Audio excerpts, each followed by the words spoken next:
Everyone tells you compost should be fast, hot, and done in weeks. But here's the truth, mine takes a year, and it's some of the best compost you'll ever see. This handful of dark, crumbly compost took 12 months to make, and that's perfectly fine, because making compost slowly works just as well as fast compost, and it's a lot less effort. Today, I'll talk to you going through exactly how I do it. My 2-bin system, the leaf mold section that creates incredible soil conditioner, and the steaming pile that's literally cooking away as we speak. But before we start, let's take a quick look at the basics, because knowing how compost works makes the whole process easier. The first thing to decide is which compost method to use. There are 2 main types. First, open air compost. This is the simplest method. Just create a pile in a sunny spot in your garden and keep adding to it. It's natural, easy, and perfect if you've got the space. The second, and probably the most common, is a closed system. This uses bins or tumblers to hold the compost materials neatly in one place. It's great if you've got limited space, want to keep things tidy, or don't fancy a compost heap staring back at you every morning. Now let's gather our ingredients. We need a mix of green and brown materials. Greens are high in nitrogen, browns are high in carbon. Good examples of greens are vegetable and fruit scraps, coffee grounds, tea leaves without the bags, grass clippings, weeds, and even crushed eggshells. Good browns include shredded paper, cardboard, sawdust, wood chips, and dry leaves. Now I don't worry too much about exact ratios. Aim for roughly half and half and you'll be fine. If you've got a bit more green, it'll heat up faster, but don't go above about 70% or you'll end up with a slimy, smelly, matted pile. And now, let me show you how my system works. I use a simple 2-bin setup for all my compost making, plus a couple of winter tricks. This first bin is the active one, the hungry beast that swallows everything I throw at it. Kitchen scraps, grass cuttings, plant trimmings, all layered in over several weeks. Once it's full, I move over to the second bin. That's where the real work begins. I flip everything from the active bin into this one. It gives it air, mixes the materials, and speeds up the breakdown. While that bin finishes, I start filling the first one again. It's a simple rotation. Bin 1, bin 2, harvest, repeat. In winter, when it's too cold or everything's frozen, I use smaller containers for kitchen scraps. When spring arrives, they go straight back into the main bins. That way, I'm making compost all year round. Now, let's look at what's happening inside. Here's the exciting part. Look at this. Fresh grass cuttings went in yesterday, and now there's steam rising. That's the compost heating up as the microbes feast on nitrogen-rich greens. If I hold my hand over it, I can feel the warmth. Nature's engine turning waste into black gold. Sometimes it heats up like this. Sometimes it doesn't. And that's perfectly fine. The hot process is faster, the cold process takes longer, but both end up in the same place. To help the process, I turn the bins twice during the year. That's it. Turning helps add oxygen and keeps the microbes happy, but you don't need to be out here flipping it every weekend. We keep our compost moist but not soggy. If it's too dry, it slows down. Too wet, it gets smelly.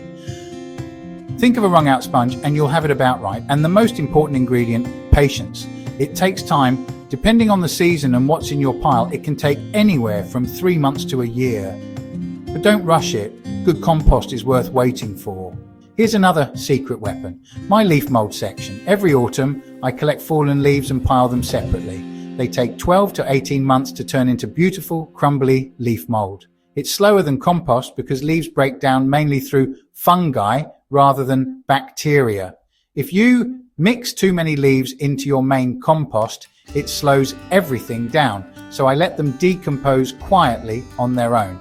And here's the bonus. Those same leaves make perfect brown material all year round. When I add kitchen scraps or grass to the bin, I just grab a handful of leaves and layer them in. Leaf mold is brilliant for mulching, improving soil structure and boosting moisture retention. If you do one thing with autumn leaves, make leaf mold.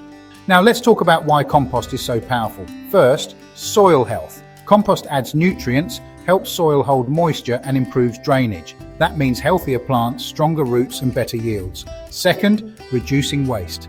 Every time we compost, we recycle organic matter that would otherwise go to landfill.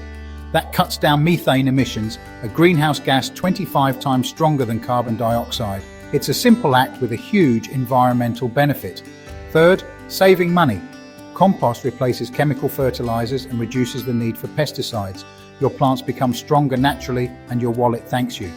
Compost also attracts beneficial life. earthworms, bacteria, and fungi that help feed your plants from below. It reduces erosion, filters pollutants from runoff, and even locks carbon in the soil, which means we're doing our bit to fight climate change. Okay? And that's not all. Now, composted soil means faster plant growth, greater resistance to pests and disease, healthier, more vibrant plants, less watering needed, and yes, even better tasting food from your garden. Think of it as nature's recycling system, turning your peelings, grass and leaves into something that gives back tenfold. Now let's talk about time, because this is where many gardening channels oversell the dream. You'll see people claiming 4-week compost or ready in 6 weeks. Sure, if you turn it every few days, measure ratios and monitor moisture constantly. But I prefer a more relaxed approach. I add materials as they come, turn it maybe twice a year, usually when the guilt sets in, and about 10 to 12 months later, I end up with rich, crumbly compost like this. And you know what? That's perfectly fine. Because gardening isn't a race, it's a rhythm. The slow process works just as well, and it fits real life. Don't let anyone tell you that making slow compost is wrong. Work with nature, not against it. So there you have it, my complete compost making system. 2 main bins, a couple of winter containers, and a leaf mold corner that quietly works away on its own. Here are the key takeaways. Layer greens and browns as they come. Don't stress about ratios. Keep your compost moist but not soggy. Separate your leaves, and remember, slow compost is perfectly fine. If you want to make your garden thrive while cutting waste and helping the planet, start making your own compost today. You'll save money, grow healthier plants, and create living soil that keeps giving back. Now, I'd love to hear from you. What's your biggest compost challenge? Drop a comment below. I do read every single one. And if you would like to see one of the uses I have for my compost, then this video will give you some ideas. I will see you next time.